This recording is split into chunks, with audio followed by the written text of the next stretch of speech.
안녕하십니까. 전국의 유튜브 구독자 여러분, 아프리카TV 시청자 여러분, 매주 토요일 여러분과 미제사건 관련 컨텐츠를 진행하는 토요일사건 팩트의 김원입니다. 오늘 일단 여러분과 함께 진행하게 될 사건은 보시는 바와 같이 영등포 노들길 살인사건과 관련된 이야기를 한번 얘기해보고자 합니다. 원래는 미제 관련 컨텐츠, 이런 사건 관련 컨텐츠를 하시는 분들의 대부분은 방송 초창기에 이 이야기를 많이 하시게 되는데, 제가 이 사건과 관련돼서는 그동안 방송을 진행하지 않고 꽤나 오랜 시간 동안 더 두고 보고 있었던 이유가 사실 있었습니다. 그동안 우리에게 알려져 있던 이 내용 자체가 외부에 알려져 있는 내용들이 거의 다 비슷비슷하기 때문에 어차피 제가 얘기해봐야 또 비슷한 이야기가 나올 수도 있다라고 판단을 해서 그동안 방송을 진행을 안 했었는데, 저희가 이번에 좀 좋은 기회로 MBC와도 함께하면서 이제 뭐 프로파일러 분들과도 알게 되고, 그리고 이제 범죄심리학과에 다니시는 대학원생 분들과도 함께 움직이기 시작을 하면서 내용에 대한 디테일을 조금 더 여러 가지로 찾아봤습니다. 오늘 미리 말씀드릴 건 그동안에 나왔던 내용이 잘못됐다라고 얘기하는 게 아니라 그 내용에 대한 견해도 맞을 수 있지만 이걸 좀 다르게 생각해 봤을 때 프로파일링 기법 여러 가지를 좀 넣어보려고 합니다. 오늘 첫 번째로 여러분에게 소개해드릴 프로파일링 기법은 지오 프로라고 부릅니다. 그러니까 지리적 프로파일링에 대한 이야기와 그 다음에 데이트 프로파일링, 날짜와 관련되어 있는 프로파일링도 함께 넣으면서 여러분에게 좀 범인의 모습을 구체적으로 이야기를 좀 해보고자 합니다. 오늘 일단 이 사건에 대해서 깊게 함께 한번 들어가서 분석을 시작해 보도록 하겠습니다. 12년 전 미제 사건입니다.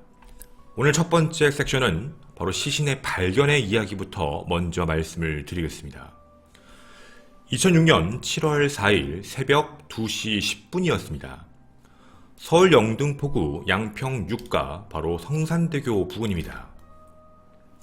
인근 노들길, 노들로라고 부르던 바로 이 길을 지나고 있던 택시기사 김씨는 순간적으로 소변이 급해 택시를 길가에 세우게 됩니다. 이곳 자체가 도로 옆에 있는 어떻게 보면 뭐 숲, 풀, 흙, 나무 이런 게 우거져 있는 지역이라 사람들이 많이 못 보는 장소이죠. 이런 느낌이라고 봐주시면 제일 좋겠습니다. 겨울의 사진이지만 한여름에는 숲풀도 무성하고 나무도 있고 하다 보니까 안에가 잘 안 보일 수도 있는 바로 그런 공간입니다. 주변을 살피고 그 안으로 들어가 도랑입니다. 아마 도랑이라는 부분을 아마 아실 것 같은데 중간에 이렇게 파인 부분인 거죠. 바로 이 도랑 부분에서 소변을 보고 있을 바로 그때였습니다. 소변을 보고 있는데 눈앞에 무언가 이상한 하얀 물체가 눈에 띄었던 거죠. 좀 뭔가 이상하다는 걸 직감하게 됐고 가까이 다가갔을 때 온몸에 털이 바짝 서는 느낌이었다라고 합니다. 눈앞에 나체 여성 시신 한 구가 누워있는 상태로 발견이 됩니다. 바로 이 모습이었습니다. 김 씨는 바로 경찰에 신고를 하게 되었고 그렇게 이 사건의 수사가 시작이 되었습니다. 2006년 7월 4일 새벽 2시 30분 이 사건 현장에 폴리스 라인 설치가 되고 감식반이 출동해 하나씩 확인을 시작을 하게 됩니다. 자, 지금부터 시신의 모습에 대해서 하나씩 이제 언지를 드리도록 하겠습니다. 잘 들어주시고 생각을 잘 해주셔야 됩니다.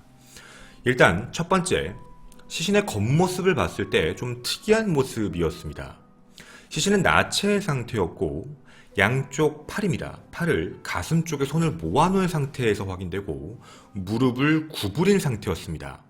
그리고 양쪽 다리를 벌린 채 하늘을 보고 누워있는 상태로 확인됐던 거죠. 시신을 겉으로 봤을 때는 특별한 외상, 뭐 폭행 흔적이라던가 혹은 혈흔 혹은 뭐 칼로 같은 걸로 하는 얘기 같은 거는 자상 같은 게 없었습니다. 첫 번째, 일단 시신에 대한 첫 번째 모습이었습니다. 눈에 띄는 점이 사망 당시에 대한 직장 온도 체온 조사였는데요. 원래 시신을 보게 되면 직장 온도 체온으로 사망 시간을 추정하게 됩니다. 직장 온도 체온 조사를 위해서 시신을 딱 잡고 움직이는데 좀 이상한 일이 생깁니다. 다리가 움직입니다. 팔도 움직여집니다. 어떤 뜻이냐면 사후경직이 안 됐습니다.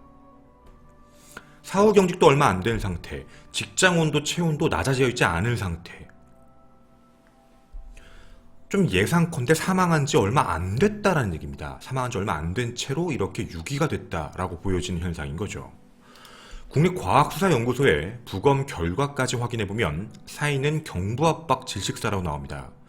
이 경부압박 질식사라는 게 조금 깊게 말씀을 드리면 경부 압박이라는 표현 자체가 뇌에 들어가는 동맥혈의 공기를 차단했고, 그리고 정맥혈, 공기가 나가는, 이제 어떻게 보면 차단인 거죠. 정맥혈까지 차단됐다. 동맥과 정맥이 차단된 상태, 뭔가 목을 맨 끈 매듭 같은 게 누르고 있었을 때 생기는 게 경부 압박이라고 합니다. 이게 목덜미에 있게 되면 동맥혈과 정맥혈이 흐르지 않게 되고 질식해서 숨지게 되는 형태인데요. 경부 압박 질식사로 확인이 되는데 좀 다른 모양으로 확인됩니다. 일반적인 경부 압박 질식사는 뭔가 끈 같은 거라면 라인이 선명하게 한 줄로 나와서 그렇게 사망한 채 확인이 되고 경부 압박 질식사로 결정이 나는데, 지금 여기는 끈 같은 도구에 대한 자국도 있으며, 그리고 손으로 누른 자국도 있습니다. 추측컨대 끈 같은 걸로 시도를 했다가 그걸로 사망하지 않아서 혹시 손을 썼나? 혹은 손을 썼다가 그걸로 사망하지 않아 끈으로 했나? 라는 추측이 가능한 형태이기도 합니다. 일단 이 내용도 하나 꼭 기억해 주셔야 됩니다. 왜 2번 했을까? 더불어 외상에 대한 흔적을 자세하게 봤을 때 좀 있었습니다. 뭐였냐면 오른쪽 손등에 동그란 화상 자국에 열 손상이 있었습니다. 뭐 추측컨대 담뱃불 같은 게 아니라면 자동차에 있는 차량용 라이터 같은 걸로 데었다 정도로 추측할 수 있는 상태였습니다. 그리고 손목과 팔에는 테이프로 감긴 흔적, 이런 것들이 확인되었죠. 일반적인 감김이 아니라 자국이 확인됐던 겁니다. 겉모습은 이렇게 자세하게 확인됩니다. 그리고 좀 깊게 들어가도록 하겠습니다.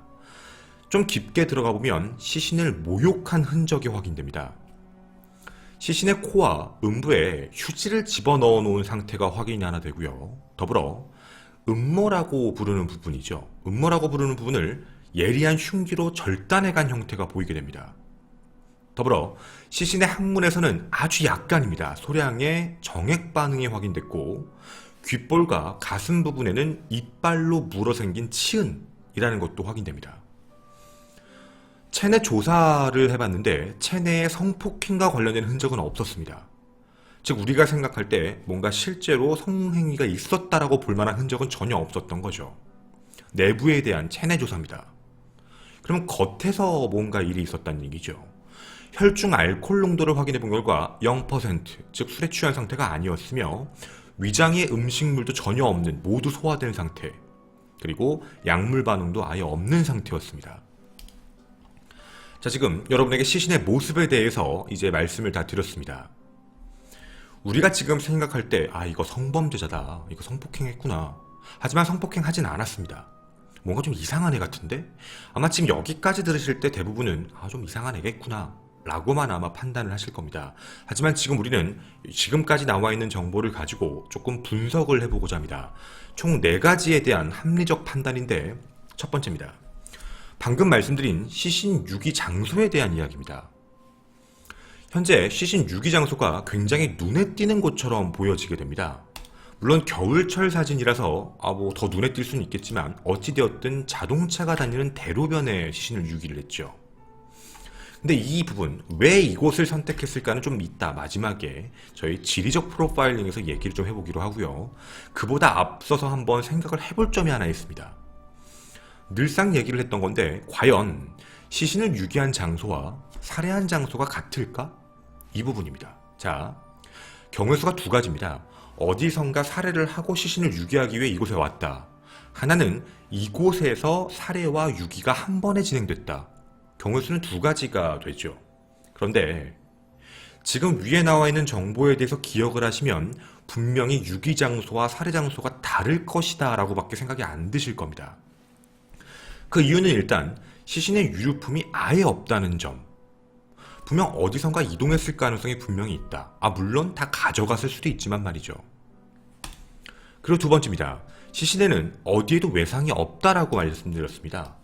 발 같은 데도 어디에도 외상이 없었거든요.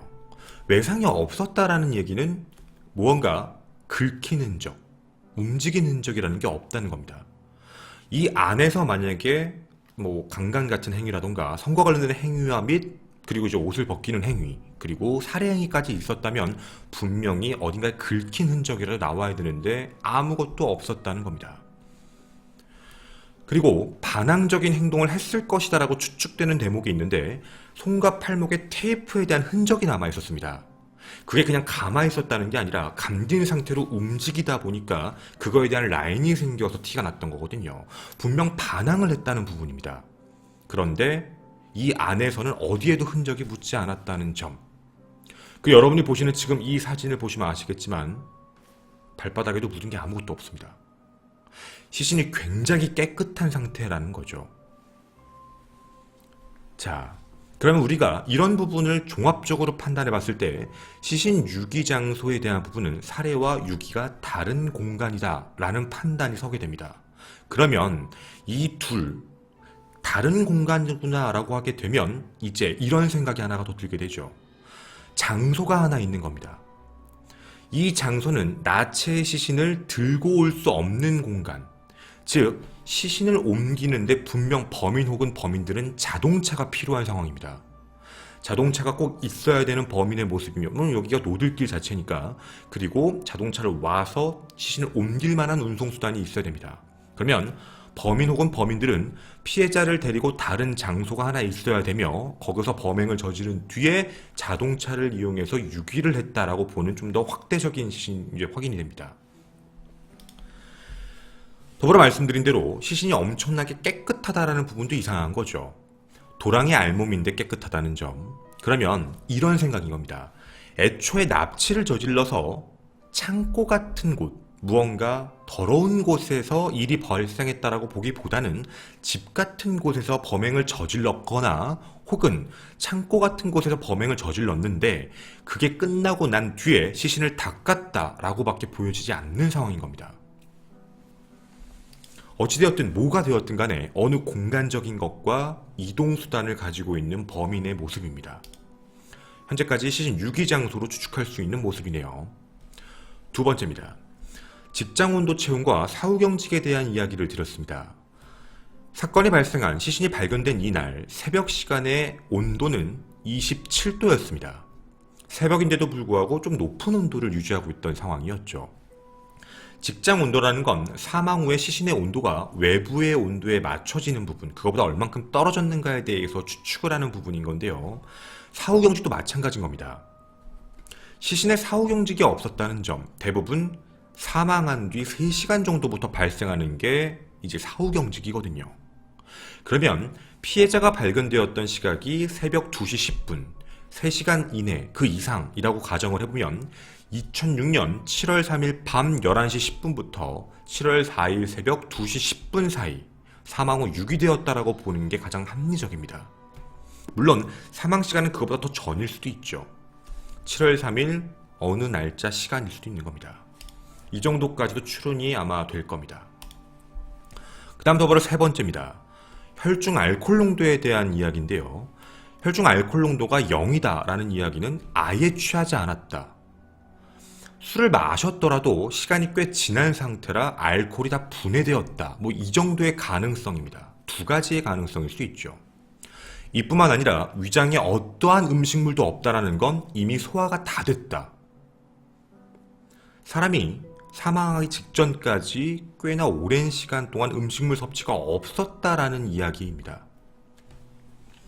그 외에 약물 반응도 아예 없었다. 그럼 결론은 한 가지입니다. 피해자는 적어도 맨정신으로 생존해 있는 상태였습니다. 그리고 맨정신에 이런 일들을 당하시게 된 거죠. 어디선가 모르는 장소에서 맨정신의 상태로 살해를 당하고 경부압박 질식이죠. 사망을 당하고 유기가 됐다라고 밖에 보여지지가 않습니다. 네 번째, 시신 모욕에 대한 흔적입니다.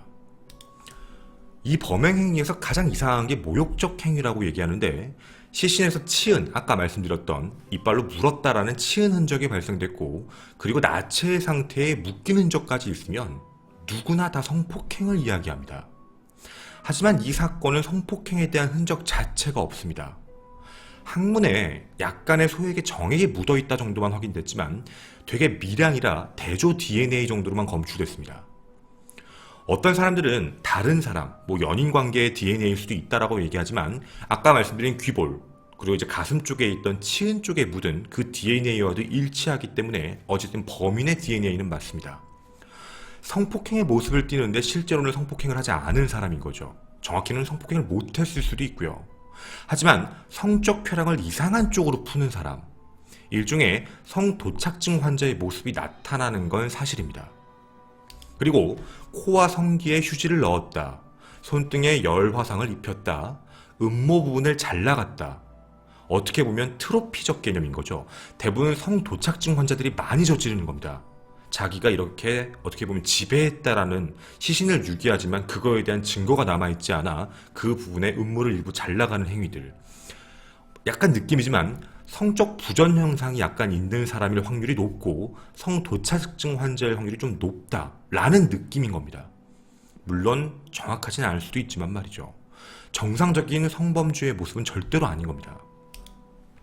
지금 저희가 현재 발견된 위치와 더불어서 시신의 모습을 보고 총 4가지를 그냥 함께 추론을 해본 겁니다. 여러분이 생각하시는 범인의 모습에 대한 부분인데 이걸 잘 기억하셔야 됩니다. 왜냐하면 이제부터 피해자의 신원과 동선을 확인해보면 매치가 이상하게 안 되는 구간들이 생깁니다. 그리고 우리는 정말 무섭지만 25시간, 25시간의 진실을 마주해야 됩니다. 두 번째 섹션입니다. 이제부터 여러분에게 피해자의 신원 및 그날의 동선에 대해서 안내해드리도록 하겠습니다. 피해자는 2006년 2월 전북에 있는 대학을 졸업한 23세, 이름 가명입니다. 그냥 A양으로 부르겠습니다. A양이었습니다. 가정 형편이 좋지 않았던 피해자는 서울로 취업을 하기 위해 졸업과 동시에 취업 준비로 동생과 올라오고 서울시 관악구에 함께 지내게 됩니다. 취업 공부에 매진을 하고 있던 상태였던 거죠.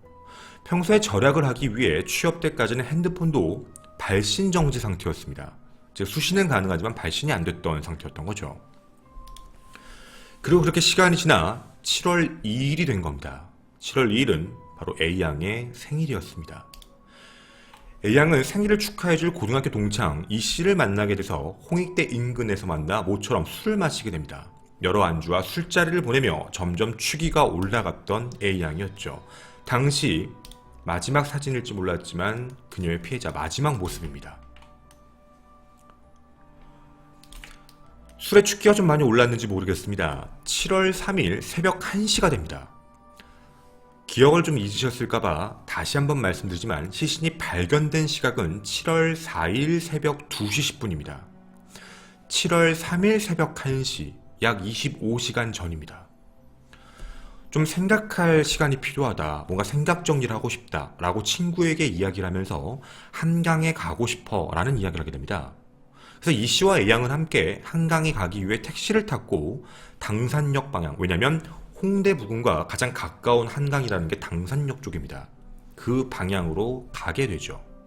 근데 갑자기 취기가 올랐는지는 모르겠지만 A양이 태도가 바뀝니다. 혼자 있고 싶다 라고 이야기하며 차를 세우라고 얘기를 했던 거죠.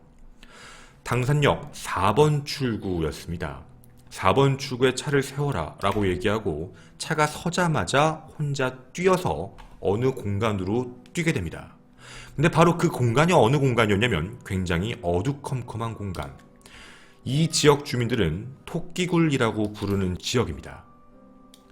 한강 쪽으로 갈 수 있는 토끼굴이 있던 거죠. 그쪽을 지나면 이제 한강이 보이는 굴 같은 게 하나 있었던 겁니다. 그 토끼굴 방향으로 뛰는 걸 보게 됐던 거죠. 이 씨는 택시비를 지불하고 당연히 그쪽으로 갔을 줄 알고 그 토끼굴 방향으로 직진을 합니다. 그리고 한강에 갔지만 A양은 사라졌습니다. 그 이후 A양의 행적이 묘연해집니다. 평소에 외박을 할 이유도 없었던, 그리고 하지도 않았던 A양이 동생의 함께 사는 관악구 집에 돌아오지 않는다라는 이야기를 들은 부모님은 곧바로 경찰에 실종 신고를 하게 됩니다. 그리고 경찰들은 신고를 받자마자 핸드폰 위치에 대한 부분을 확인해 보는데 아예 사라진 걸로 확인됩니다. 생존 신호가 없었던 거죠. 2006년 7월 3일 새벽 1시 이후 A양은 그렇게 사라졌습니다. 2006년 7월 4일 새벽 2시 10분 시신으로 발견됐습니다. 사망한 지 3, 4시간밖에 안 됐을 수도 있다라는 판단을 받으며 말이죠.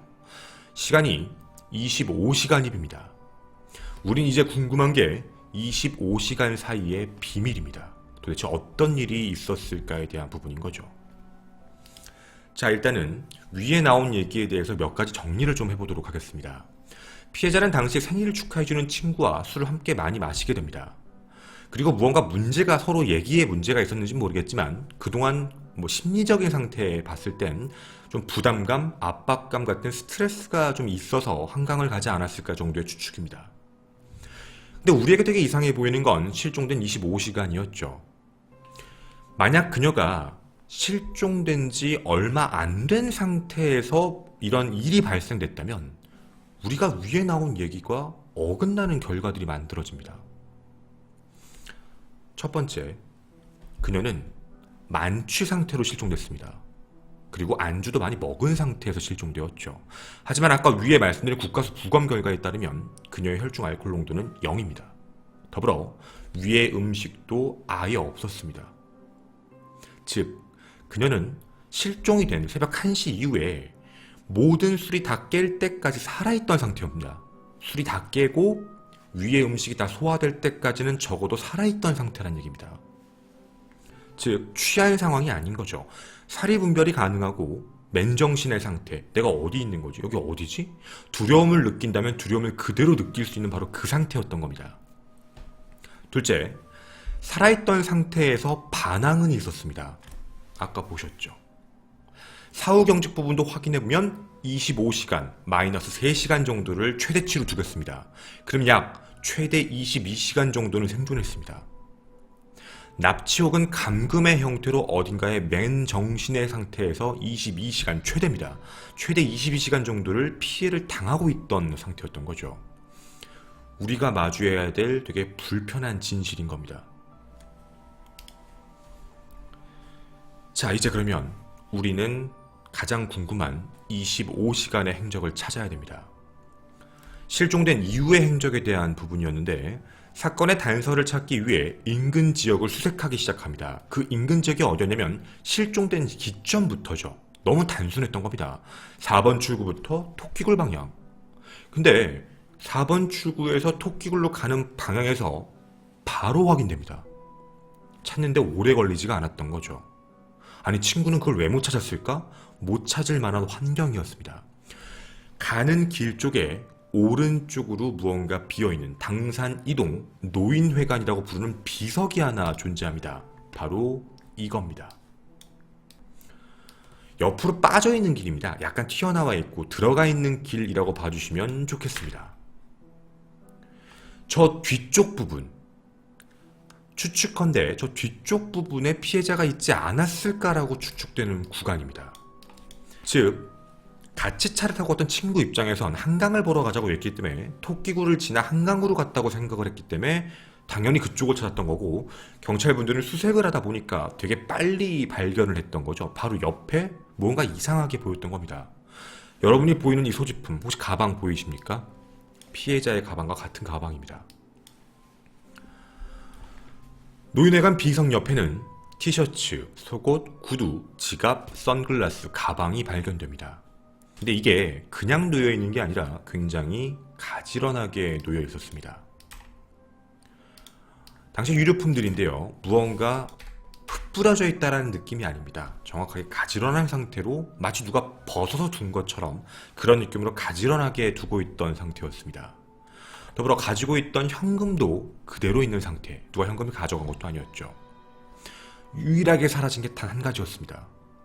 정지시킨 휴대폰만 사라졌습니다. 그리고 이 비석에는 무언가 기대었던 흔적, 왜냐면 평상시 청소라는 게 아니니까 누가 기대었다라는 흔적 같은 것도 확인이 되게 됩니다. 그래서 유류품에 일부 묻어있는 형태로 확인됐던 거죠. 약간 꺼무접접한 거 말입니다. 자, 지금까지의 상황을 얘기했을 때 여러분 머릿속에 드는 게 아마 있을 겁니다. 그러면 혹시 피해자가 혼자서 바로 갔을 때 뛰어내리자마자 갔던 데가 토끼굴이 아니라 바로 이곳에 먼저 숨었나? 친구를 만나기 싫어서 혼자 있고 싶다고 했으니까 숨은 상태에서 자기가 자발적으로? 자, 첫 번째, 힌트를 보게 되면 강압적 탈이 현상이 없습니다. 만약 무언가가 성적인 문제를 일으키기 위해 강제로 탈의를 시켰다면 옷이 늘어나거나 혹은 찢어지거나 단정하게 둘 필요도 없는 상황입니다. 도리어 핸드폰만 없어졌다는 것도 굉장히 이상한 상황이죠. 없앨 거면 모두 없애는 게 현명한 겁니다. 피해자가 자발적으로 그곳에서 머물고 스스로 옷을 탈의했을까? 온도가 27도였습니다. 유족에 따르면 A양이 만취하면 집에서 좀 옷을 모두 벗는 버릇이 좀 있다라는 이야기도 한번 나온 적이 있었습니다. 한강 둔치로 연결되는 토끼굴 쪽으로 가지 않고 비선 옆에 기대어 있다가 혹시 뭔가 취기 때문에 이런 행동을 했을까에 대한 의문점이 드는 첫 번째입니다. 물론 이게 아니라면 범인 혹은 범인들이 확인을 하고 뭔가 나체 상태로 만든 이 옷을 그대로 갖다 놨다라고 볼 수도 있는 문제지만 이 옷에는 어떠한 지문도 나오지 않습니다. 지문은 유일하게 A양의 지문만 나왔던 거죠. 두 번째, 금품이 아예 사라진 게 없습니다. 그럼 금품을 노린 범죄는 아니었다는 거죠. 성폭행의 목적인 부분도 맞지 않는 점을 봤을 때 이 범죄는 확실히 금품도 아니다, 성폭행도 아니다. 근데 한 행동을 보면 성도착증 환자일 확률이 진짜 높다라는 정도는 어느 정도 매치가 됩니다. 세 번째, 휴대폰만 사라진 부분입니다. 왜 사라졌을까입니다. 저도 프로파일러 분에게 여쭤봤습니다. 왜 휴대폰만 없었을까요? 유일하게 가져간 부분이 휴대전화입니다. 범인 혹은 범인들이 가져갔다면 왜 굳이 휴대폰만 가져갔을까? 동선에 혼란을 주기 위해? 하지만 실제로 경찰분들이 확인했던 동선의 판단은 동선에 혼란이라는 게 없었습니다. 아예 생존 신호가 없었던 상황이었거든요. 아니면 만취했던 피해자가 잠시 술이 깨고 자기에게 뭔가 문제가 생긴다라는 생각에 유일하게 가지고 있던 게 핸드폰이 아니었을까? 이 정도의 추측 정도입니다. 어찌되었든 현재 발견된 유류품은 동선의 바로 옆 구간에 있던 상황이었습니다. 자, 이제 네 번째, 저희는 목격자의 진술에 대한 이야기를 함께 해보고자 합니다. 목격자가 없지 않았습니다. 워낙에 당산역 부근이 주택가에 밀집되어 있다 보니 목격자들이 나왔던 거죠. 동네 주민 중에 비석에 기대어 앉아있던 취한 젊은 여성을 보았다라는 어떤 목격 진술이 나옵니다. 더불어 당산역 인근에 있던 환경미화원이 7월 3일 새벽 4시경이라고 합니다. 상의를 탈의한 채 가슴을 가리고 뛰어가는 여성을 봤다라는 진술을 하게 됩니다. 즉 바지에 대한 부분을 입고 있었다라는 거죠. 현장에서 바지는 확인되지 않았습니다. 그게 맞다면 아마 비석 앞에서 뭔가 일이 있다라고 생각되고 이동하다가 혹시 범인에게 납치되어 살해되지 않았을까에 대한 추측이죠. 그런데 이 진술에 대해서 신빙성이 좀 떨어졌던 이유가 최면 수사를 했을 때 여성이 입고 있던 바지를 청바지라고 기억을 합니다. 하지만 실제 A양은 빨간 바지를 입고 있었습니다. 이 문제 때문에 이 결과를 믿어야 되나? 라는 약간 신빙성이 떨어진 상황이 됐던 거죠. 그 다음입니다. 당산역 인근에 빌라에 거주하고 있던 한 고등학생이 있었습니다. 사건 당일 2명의 남자가 한 여자와 실랑이를 벌이고 있는 걸 봤다. 그리고 바로 옆에는 인천 번호판의 보라색 액센트 차량을 봤다. 내가 봤던 바지는 약간 베이지 같았는데요? 라고 이야기를 합니다. 수사를 해봤는데 빨간색의 바지에 가로등 불빛이 쬐었을 때 좀 멀리서 보게 되면 베이지로 보입니다. 그러니까 빨간색처럼 보이지가 않는 상황인 거죠. 무언가 신빙성이 높다라고 판단한 겁니다. 그리고 고등학생이 그 차량에 대해서 얘기할 때도 뭔가 스포츠카처럼 튜닝을 했다. 뭔가 아래에 불이 번쩍번쩍한 튜닝차처럼 보였습니다. 라고 이야기를 했던 거죠. 더불어 또 하나의 진술이 나옵니다. 시신이 발견되던 바로 그날 새벽 2시 10분보다 앞섰던 2시간 전 7월 3일 새벽 12시 10분 노들길을 지나던 한 견인차 기사가 이상한 사람들을 봤다라고 진술합니다. 시신이 발견되기 바로 직전이었는데 어두운 아반떼 XD 차량이 있었고 남성 2명이 있었다.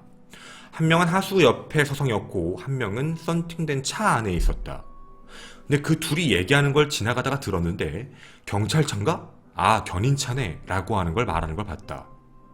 그리고 그 기사가 얘기했던 건 무언가 한 명의 옷이 영어 대문자 R자로 적혀있는 어떤 상표가 있었다. 추측인데 EXR이라던가 플레이보이 같은 걸로 추측이 되고도 있습니다. 이런 게 입고 있었다. 그리고 정확한 건 기억이 안 나지만 뒷자리가 8인가 9라고 추측을 했습니다.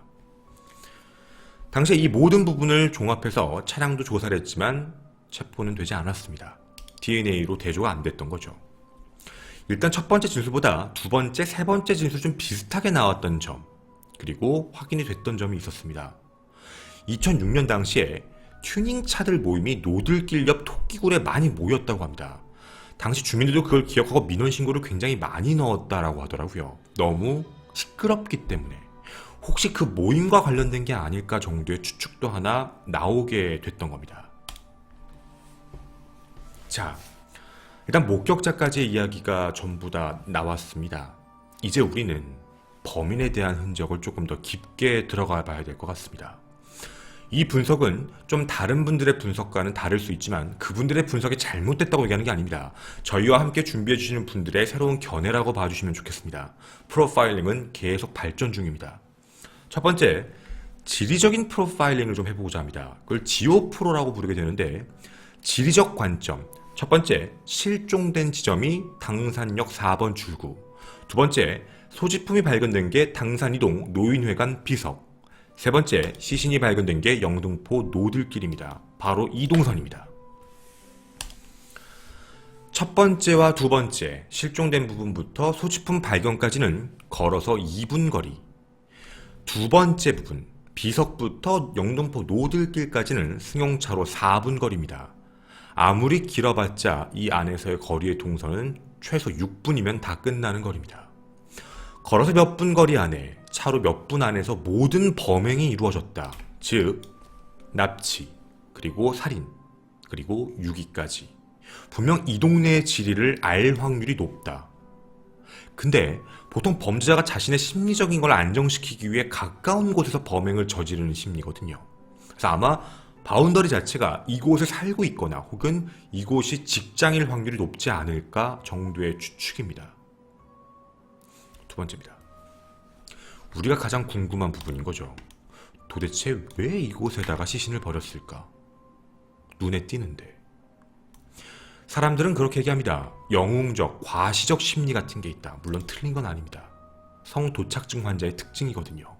하지만 범죄자는 범행 뒤 증거를 없애거나 숨기는 데 애를 씁니다. 추적을 피하기 위해서. 근데 지금 이 범인은 그런 행동을 하지 않고 보이는 장소에다 그냥 두었다. 이상한 심리다, 과시욕. 시신의 모습도 굉장히 모욕적 자세를 추구하고 두었습니다. 하늘을 바라보게 하고 나체 상태였죠. 얼마든지 발견해도 돼. 나는 안 잡힐 거니까. 나는 지금 다 씻겼으니까. 혹은 내 증거는 없을 거니까. 그런데요, 생각을 조금만 바꿔보면 좀 달라지는 문제가 있습니다. 노들길은 시간당 800대의 차량이 빠른 속도로 지나가는 공간입니다. 이 안에서 차를 세우고 시신을 유기한다는 행동 자체가 무언가 과시욕이라고 보기에는 너무나도 위험한 행동입니다. 그리고 당시 여름이었기 때문에 겨울철과 다르게 뭔가 풀도 우성했고 그리고 뭔가 좀 가려지는 공간이었기 때문에 범인의 입장에서는 이 근처에 사는 건 동의하지만 여기가 아마 어느 정도까지는 시신이 발견되는데 시간이 좀 걸릴 것이다 라고 추측할 수 있는 장소가 역으로 생각해보면 가능할 수도 있습니다. 자, 일단 무조건 이곳이 바로 드러날 곳이다 라고 판단한 곳이 아니라 풀 때문에 늦게 보일 수 있다라는 생각을 한 범인의 입장일 수도 있다는 정도의 견해입니다. 다음 결과 때문에 그렇습니다. 세 번째, 데이트 프로파일링입니다. 날짜입니다. 아무도 얘기하지 않았지만 여러분에게 날짜를 말씀을 드리겠습니다. 2006년 7월 2일은 일요일입니다. 즉 그날 일요일 저녁 친구를 만났습니다.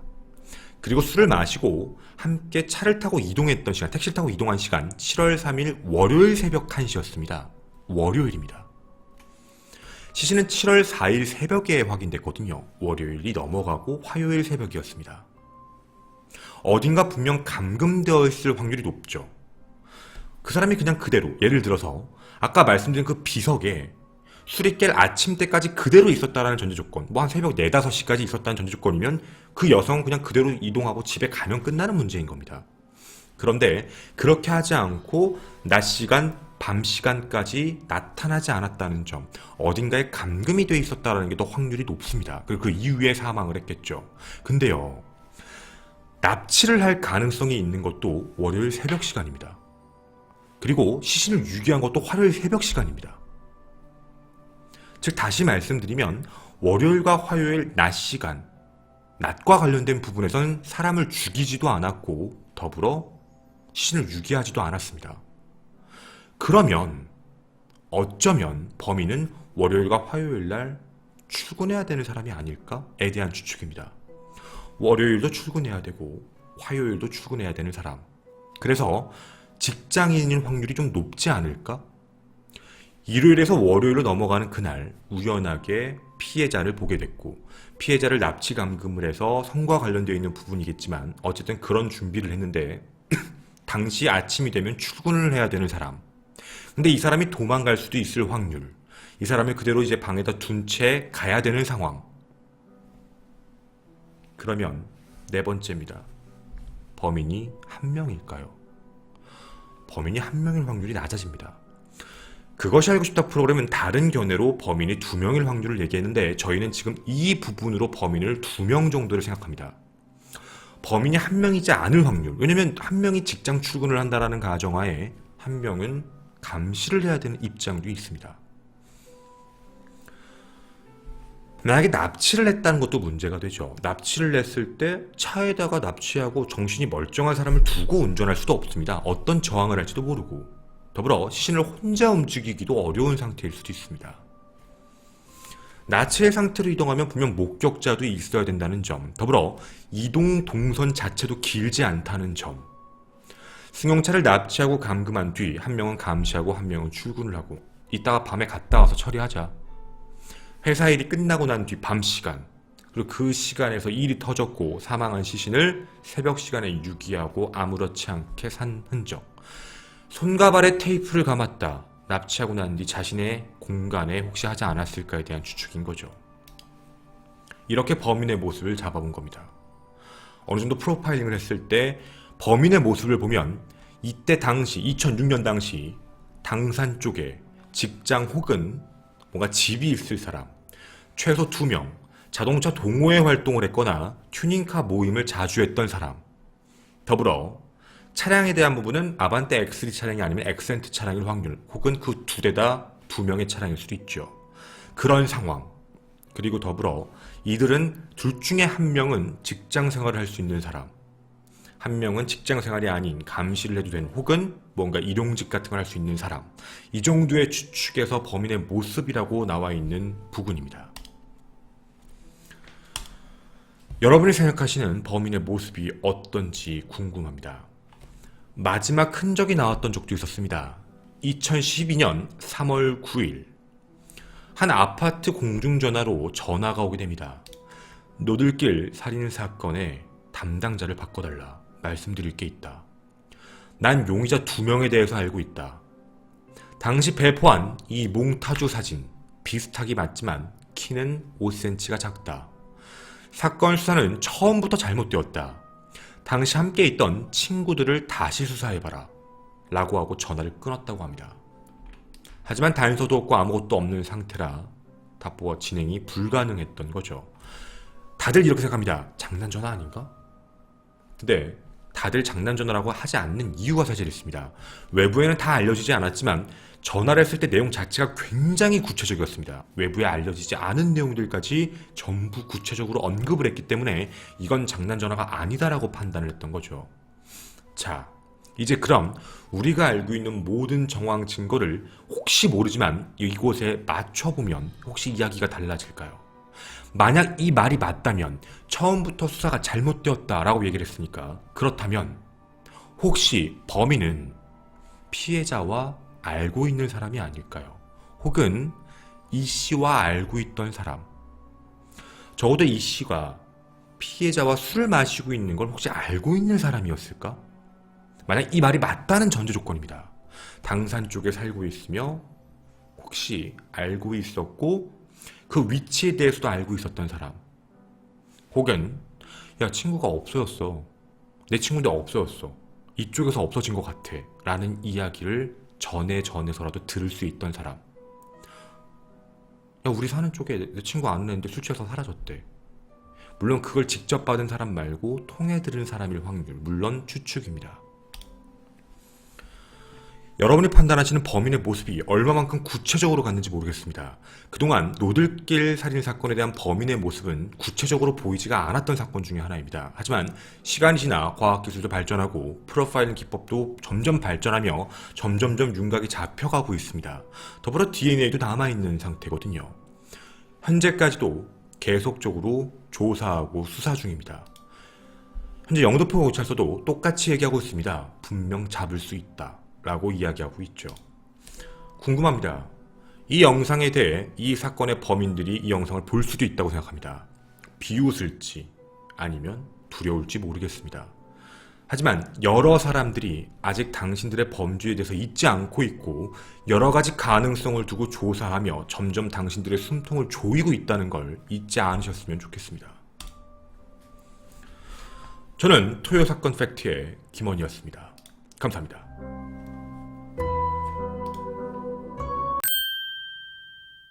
것처럼 이렇게 동선 자체가 짧은데 25시간을 뒀다라는 부분, 25시간이잖아요 여기가. 이렇게 짧은데 그러면 이제 범인이 피해자를 납치해서 자기 집이 멀어요. 뭐 인천이에요. 예를 들어서 인천까지 가 있다가 다시 일로 와서 6일하고 다시 간다라는 것도 되게 이상해서 분명 동선적인 걸 봤을 때는 이 근처에서 움직일 확률이 너무 높다라는 거죠. 네, 그리고 날짜적으로 봤을 때도 일요일에서 월요일 넘어가는 그날 발생했고 월요일에 직장 생활하는 그 모든 시간은 그냥 다 지나갔고 살해를 저지른 시간은 직장인들이 퇴근한 시간 이후의 시간, 그리고 그 시간에 유기를 했고 그리고 새벽 시간에 택시기사가 발견한 것, 그게 25시간의 비밀이에요. 그래서 그럴 확률이 높지 않을까라고 추측을 하는 정도죠. 그러니까 이게 맞다는 게 절대로 아닙니다. 그냥 여러 가지 견해가 있잖아요. 지금 그동안 다 같은 견해들이 많이 나와서 그 견해도 있지만 이런 생각도 해볼 수 있다를 하나 더 말씀을 드린 거예요. 네. 한 가지 더. 저 지금 방금 채팅창에도 올라왔는데 그 사실 저희가 댓글을 많이 달아주세요라고 하는 이유가 뭐냐면 프로파일러 분들도 저희 도와주시는 분들도 범죄심리학과에 보고서 쓰는 그 친구들도 여러분의 댓글을 자주 봐요. 지금 이런 댓글이 하나 왔는데 요즘 채팅창에 왔는데 이것도 맞아요. 그러니까 경찰이 어떻게든 그 남자를 찾으려고 했어요. 전화 준 사람. 그러니까 2012년에 전화한 그 남자. 너무 디테일하게 알고 있다. 그럼 역으로 얘기하면 범인일 수도 있다 해요. 그러니까 CCTV도 없고 동선 판단도 안 되는 공간을 굳이 찾아서 거기서 전화를 했다 해요. 그래서 바꿔달라. 수사 잘못했다. 5cm 작다. 얼굴은 비슷하다. 이런 사건인 거 안다. 그렇게 얘기하고 끊었다라는 부분이라 경찰분도 당시에 되게 예민하게 반응했던 이유가 혹시 얘 범인 아니야? 얘가 범인일 확률이 분명히 있다 해요. 근데 못 찾은 거예요. 그래서 실질적으로는 혹시 그게 그런 수사의 혼선이 아니었을까? 라고 판단하시는 분들도 계세요. 그거 정말 틀린 견해 아니에요. 저희들도 했던 얘기예요. 그게 정말, 왜냐면 우리가 얘기했잖아요. 목격자는 범인일 수 있다 라고 얘기했던 바로 그 부분이라서 그 예거에 대한 얘기도 있죠.